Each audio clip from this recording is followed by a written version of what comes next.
ಶಿವಮೊಗ್ಗದಿಂದ 102 ಕಿಲೋಮೀಟರ್ ಅಮ್ಮನವರ ದರ್ಶನಕ್ಕೆ ಹೋಗುವಾಗ ಸುಂದರವಾದ ಬ್ರಿಡ್ಜ್. MP ರಾಘವೇಂದ್ರ ಸರ್ ಆಡಳಿತದ ಅವಧಿಯಲ್ಲಿ ನಿರ್ಮಾಣವಾದ ಸಖತ್ ಸುಂದರವಾದ ಹಾಗೂ ಶರಾವತಿ ನದಿಯಿಂದ ಉಂಟಾದ ಐಲ್ಯಾಂಡ್. ಈ ಹಿಂದೆ ಬೋಟ್ಗಳ ಮುಖಾಂತರ ದೇವಿಯ ದರ್ಶನಕ್ಕೆ 15 ಕಿಲೋಮೀಟರ್ ಹೋಗುವಾಗ ತುಂಬ ಮಜವಾಗಿತ್ತು. ಇದು ಇಂಡಿಯಾ ದೇಶದ 2ನೇ ಉದ್ದದ ಕೇಬಲ್ ಬ್ರಿಡ್ಜ್. ಈ ಸೇತುವೆಗಾಗಿ ಕಷ್ಟಪಟ್ಟ ಎಲ್ಲ ಜನರಿಗೆ ಒಂದು ಥ್ಯಾಂಕ್ಸ್, ಧನ್ಯವಾದಗಳು. ಇದು ಇತಿಹಾಸ ಪ್ರಸಿದ್ಧ ದೇವಿ ನೆಲೆಸಿರುವಂತಹ ಸ್ಥಳ. ಈ ದೇವಸ್ಥಾನಕ್ಕೆ ಶಿವಮೊಗ್ಗದಿಂದ ಬಸ್ನಲ್ಲಿ ಸಾಗರ ಬರಬೇಕು. ಆನಂತರ ಸಾಗರದಿಂದ ಸಿಗಂದೂರಿಗೆ ಬಸ್ ಪ್ರಯಾಣ ಬೆಳೆಸಬೇಕು.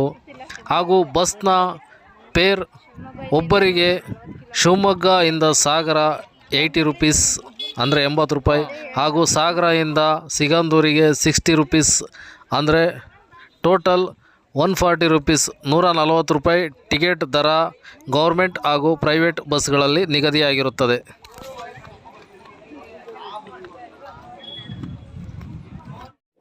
ಹಾಯ್ ಫ್ರೆಂಡ್ಸ್, ನಾನು ಶಿವಮೊಗ್ಗ ಮಾರುತಿ. ಇವತ್ತು ನಾನು ಎಲ್ಲಿದ್ದೀನಿ ಅಂದರೆ ಸಿಗಂದೂರು ಶ್ರೀ ಚೌಡೇಶ್ವರಿ ದೇವಸ್ಥಾನದ ರೋಡ್ನಲ್ಲಿದ್ದೀನಿ. ಬನ್ನಿ, ದೇವಸ್ಥಾನ ಅಮಾವಾಸ್ಯೆ ದಿನ ಬಂದಿದ್ದೀನಿ.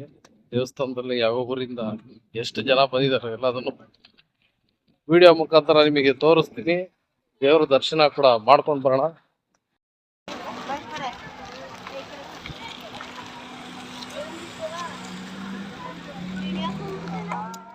ಯಾವುದೇ ಡಿಸ್ಟಿಕ್ನಿಂದ ಬಂದಂತಹ ಬಸ್ಗಳು ಕೂಡ ಇಲ್ಲೇ ಪಾರ್ಕಿಂಗ್ನ ವ್ಯವಸ್ಥೆ ಮಾಡಿರ್ತಾರೆ. ಸ್ವಲ್ಪ ಸೀದಾ ಹೋಗಿ ರೈಟ್ ಸೈಡಿಗೆ ಕಾರ್ ಪಾರ್ಕಿಂಗ್ ಕೂಡ ಇರುತ್ತದೆ. ಕಾರ್ ಪಾರ್ಕಿಂಗ್ಗೆ ಕೂಡ ಚಾರ್ಜ್ ಮಾಡಲಾಗುತ್ತದೆ. ನಿಗದಿತ ದರ ನನಗಿಷ್ಟು ಅಂತ ಗೊತ್ತಿಲ್ಲ. ಕಾರ್ ಪಾರ್ಕಿಂಗು ವೆಹಿಕಲ್ ಪಾರ್ಕಿಂಗಿಗೋಸ್ಕರ ಜಾಗ ಕೂಡ ನಿಗದಿ ಮಾಡಿರ್ತಾರೆ. ಹಾಗೆ ಮುಂದೆ ಸ್ಟ್ರೈಟ್ ದೇವರ ದರ್ಶನಕ್ಕೆ ಹೋಗುವ ದಾರಿ ಇದೆ. ಬನ್ನಿ, ತೋರಿಸ್ತೀನಿ.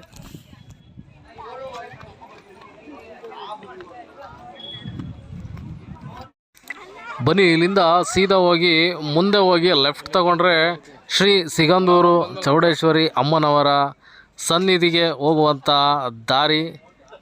ಈ ಒಳಗಡೆ ಹೋದರೆ ದೇವಿಯ ದರ್ಶನಕ್ಕೆ ಒಂದಷ್ಟು ಸರಳವಾದ ಜಾಗಗಳನ್ನ ರೂಪಿಸಿದ್ದಾರೆ. ಅದನ್ನು ದಾಟಿಕೊಂಡು ಒಳಗೆ ಹೋದರೆ ದೇವಿಯ ದರ್ಶನನ ಪಡಿಬೋದು.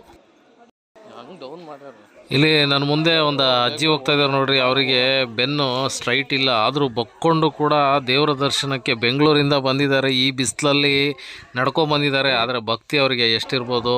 ಇದು ತಾಯಿಯ ಭಕ್ತಿಯ ಶಕ್ತಿ. ಇದು ಊಟಕ್ಕೆ ಹೋಗುವಂಥ ಸ್ಥಳ. ಎಲ್ಲ ಊಟಕ್ಕೆ ಹೋಗ್ತಾ ಇದ್ದಾರೆ. ಸರತಿ ಸಾಲಿನಲ್ಲೇ ಹೋಗಬೇಕು.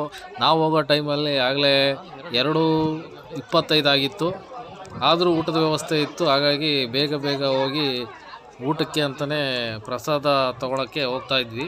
ಗೆಳೆಯರ, ಇಲ್ಲೊಂದು ಹೇಳೋದು ಮರ್ತಿದ್ದೆ. ಏನಂದರೆ ದೇವರ ದರ್ಶನಕ್ಕೆ ವಿಡಿಯೋ ಮಾಡೋಣ ಅಂತ ಹೋದೆ. ಬಟ್ ಅಲ್ಲಿ ಬೋರ್ಡ್ ಹಾಕಿದ್ರು ದೊಡ್ಡದಾಗಿ. ಏನಂತ, ದೇವಿಯ ದರ್ಶನ ಮಾಡುವಂಥವ್ರು ಬರೀ ದರ್ಶನ ಮಾತ್ರ ಮಾಡಬೇಕು, ಇಲ್ಲಿ ಯಾವುದೇ ಥರದ ಛಾಯಾಚಿತ್ರಣವನ್ನು ತೆಗೆಯೋ ಆಗಿಲ್ಲ, ವಿಡಿಯೋಗ್ರಫಿ ಮಾಡೋ ಆಗಿಲ್ಲ ಅಂತ ಬೋರ್ಡ್ ಹಾಕಿದ್ರು. ಹಾಗಾಗಿ ನಾನು ದೇವರ ದರ್ಶನದ ವಿಡಿಯೋಗಳನ್ನ ಮಾಡೋಕ್ಕಾಗಿಲ್ಲ, ದಯವಿಟ್ಟು ಕ್ಷಮಿಸಿ. ಇದು ಸ್ಲಿಪ್ಪರ್ಗಳನ್ನ ಬಿಡುವಂಥ ಜಾಗ. ಯಾಕೆಂದರೆ ಕಾಣೆ ಆದರೆ ಒಂದು ಸ್ಲಿಪ್ಪರ್ ಒಂದು ಕಡೆ, ಒಂದು ಸ್ಲಿಪ್ಪರ್ ಒಂದು ಕಡೆ ಹೋದರೆ ಹುಡ್ಕೋದು ಕಷ್ಟ ಅಂತ ಇಲ್ಲಿ ಸ್ಲಿಪ್ಪರ್ ಕೋಣೆಗಳನ್ನ ಮಾಡಿದರು. ಇಲ್ಲಿ ಒಂದು ಜೊತೆ ಸ್ಲಿಪ್ಪರ್ಗೆ 2 ರೂಪಾಯಿ ಟಿಕೆಟ್ ಕಲೆಕ್ಟ್ ಮಾಡ್ತಾರೆ. ಹಾಗೆ ಈ ಕಡೆ ಬಂದರೆ ಜಾತ್ರೆ ರೀತಿ ಎಲ್ಲ ಕೂಡ ಸಣ್ಣ ಸಣ್ಣ ಆಟಿಕೆ ಸಾಮಾನುಗಳು ಹುಡುಗರಿಗೆ ಆಕರ್ಷಣೀಯವಾಗಿ ಕಣ್ಣಿಗೆ ಬೀಳ್ತಾಯಿದ್ವು. ಅವರು ಹಠ ಮಾಡೋದು ತುಂಬ ಚೆನ್ನಾಗಿತ್ತು ನೋಡೋಕ್ಕೆ.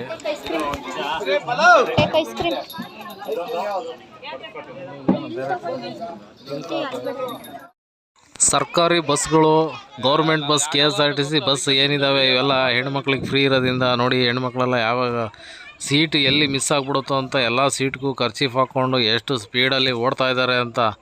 ಬಂದಿದ್ದೇ ಒಂದು ಬಸ್ಸು. ಆ ಬಸ್ ಫುಲ್ಲು ಎಲ್ಲ 90% ಹೆಣ್ಮಕ್ಳೇ ಇದ್ದಾರೆ, ಒಂದು 10% ಗಂಡು ಮಕ್ಕಳಿದ್ದಾರೆ. ಫುಲ್ ಆಗಿಬಿಡ್ತು ಬಸ್ಸು. ನಾನಂತೂ ಬಸ್ಸಿಗೆ ಹತ್ತಲಿಲ್ಲ, ನೆಕ್ಸ್ಟ್ ಬಸ್ಸಿಗೆ ಕಾಯೋಣ ಅಂತ ಹೇಳ್ಬಿಟ್ಟು ಒಂದು 20 ಮಿನಿಟ್ಸು ವೆಯ್ಟ್ ಮಾಡೋಕ್ಕೆ ನಿಂತ್ಕೊಂಡೆ ಮತ್ತೆ.